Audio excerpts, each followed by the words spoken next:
wait lang. Mrs., naglulubasay kayo kapag hindi nabili yung damit? Naku, iisipin talagang parang bata kayo, no? Eh, talagang bata talaga to. Parang bata talaga to. Alam niyo yung lollipop ko, ha? Aagawin niya yan. Tapos siya tatapon. Tapos yung mga laruan ko, sisirain. Narinig niyo, Dok? Sa kanya nang galing. Laruan. Isip bata talaga.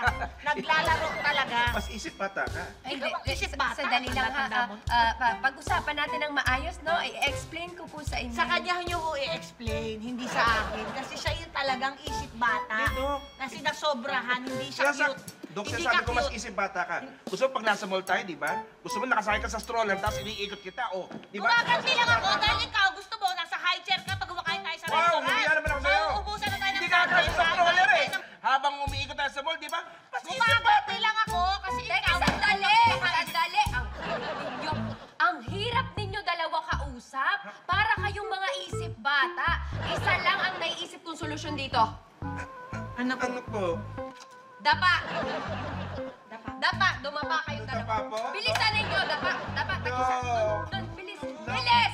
Bilisan ninyo! Hindi kayo marunong makinig. Bilisan ninyo! Hindi! Huwag kang uiyak-iyak! Dali na!